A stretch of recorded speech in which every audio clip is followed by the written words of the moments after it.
حاجتين مهمين قوي قوي. اول حاجه الصدق، وتاني حاجه ان العمل معمول على نار هاديه زي ما بيقولوا. يعني بياخد تحضير كبير وجيد. يعني لو مسلسل زمان مثلا، او مش زمان قوي، على ايام يعني كان بيتعمل ازاي؟ كان بيجي مؤلف كبير زي أسامة أنور عكاشة، يسري الجندي، وحيد حامد، بشير الديك، كل محفوظ عبد الرحمن، كل الأسامي الكبيرة دي، يبقى مهموم بمشكلة وبقضية ما، فيقوم يكتب عنها، فيعمل تريتمنت أو معالجة، وبعدين يقول مين أفضل مخرج موافق على وجهة النظر دي ويقدر يتعاون معايا عشان نخرج العمل ده للنور بشكل جيد ونوصل الرسالة دي. فيقول محمد فاضل أو إنعام محمد علي، يحيى العلمي، إسماعيل عبد الحافظ، whatever يعني. ويبتدوا يكتبوا العمل حلقة بحلقة مع بعضهم لغاية ما يبقى 30 حلقة، من غير ما يقولوا مين اللي هيعمل الدور ده ولا مين ده. هم ما لهمش دعوه بالاسامي ولا بالنجوم ولا بيكتبوا لحد. هم بيكتبوا دراما، هم بيكتبوا دراما وبيعملوا بناء درامي سليم وشخصيات لحم ودم، والاهم انه يوصلوا الرساله اللي هم عايزين يعملوها. هم بيسالوا نفسهم احنا بنعمل ده ليه؟ عارفين عايزين يعملوا ليه. بعد كده يشوفوا مين الجهه المنتجه، هل ده القطاع العام ينتجه فنوديه لقطاع الانتاج او شركه صوت القاهره ولا مدينه الانتاج، ولا القطاع الخاص ممكن يعملوا افضل فيرسوا على شركه الانتاج. بعد كده يبتدوا يشوفوا الادوار، يحطوا قدام كل دور ترشيحات 3 وهكذا. ولازم يبقى فيه هارموني في الشكل وفي السن بين يعني ده ينفع يبقى ابو دي ودي ام ده.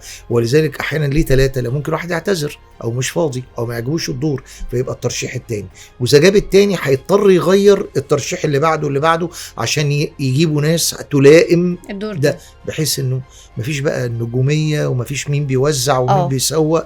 لا، هو فين احنا بنعمل. يعني حضرتك ضد ان الممثل او الفنان يتكتب له الفيلم قبل طبعًا. ما او يتكتب له المسلسل؟ طبعا مفيش حاجه اسمها مؤلف ترزي بيفصل على فلانه او فلان خالص. لا يمكن هيعمل عمل جيد في النهايه.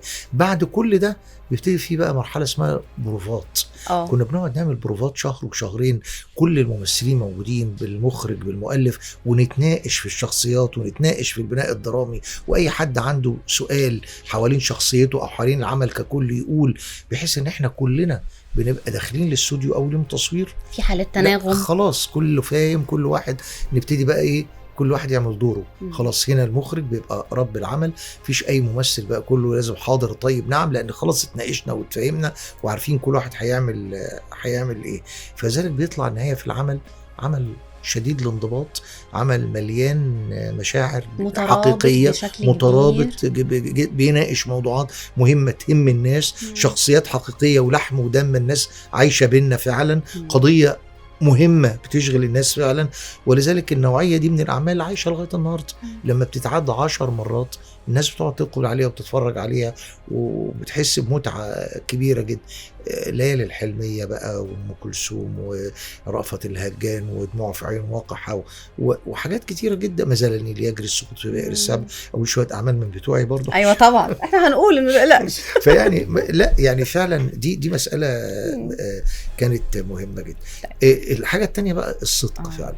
يعني تحس إن الناس كلها بتشتغل من هنا وهي وفاهمه كمان، فاللي من القلب بيوصل للقلب. حضرتك قدمت حوالي 136 عمل، ايه اقربهم لقلبك؟ هرد الرد التقليدي بس كلهم اولادي والله العظيم. الحقيقه انا هقول لك على حاجه، ودي يمكن يعني مش عايز اقول نوع من انواع الشفونيه، يعني ان انا افتخر بده، لكن هي حقيقه ان انا فعلا كل اعمالي عملت 80 مسلسل تلفزيوني، حوالي 15 فيلم سينما، 40 مسرحيه منهم 18 لمسرح الدوله، العديد من الاعمال الاذاعيه والسهرات الدراميه. اقسم بالله ما فيهمش عمل واحد ممكن يتقال عليه تافه او سطحي او ده احنا متفقين عليه خالص. لكن اكيد في عمل الاقرب لقلبك. حصاد الشر ودي مأخوذة عن الأسطورة الشعبية بتاعت سعد اليتيم، وأنا كنت بعمل دور سعد اليتيم أو البطل يعني الرئيسي. وكان المعالجة التلفزيونية والسيناريو والحوار كان الكاتب الكبير يسري الجندي، كان الإخراج الأستاذ حمدي الإبراشي. كان كاست عمل يمكن نادر يتجمع في عمل واحد، كان مع حفظ الألقاب بقى حسين فهمي، صلاح السعداني، ليلى علوي، حسن مصطفى، سيد زيان، عفاف شعيب، لا مجموعة كبيرة جدا من النجوم والنجمات. ملحمة ملحمة شعبية.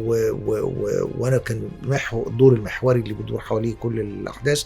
وده يمكن الدور اللي قدمني للناس في العالم العربي الاول بشكل كويس قوي. بعد كده لما اتذاع في مصر هنا قدمني للناس اللي هو دور عبد الهادي، كان اسمي في المسلسل بقى عبد الهادي، ده الاسم الحقيقي، او نعمان بيه ده الاسم المستعار اللي بيجي فيه عبد الهادي بيعود لقريته باسم نعمان بيه، ده الاسم المستعار عشان ينتقم من اللي قتله ابوه وهو طفل صغير.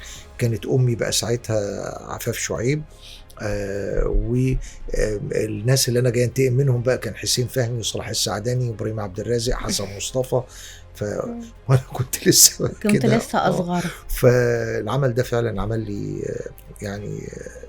يعني عمل لي ضجة كبيرة في بداية حياتي، وعرفني بالناس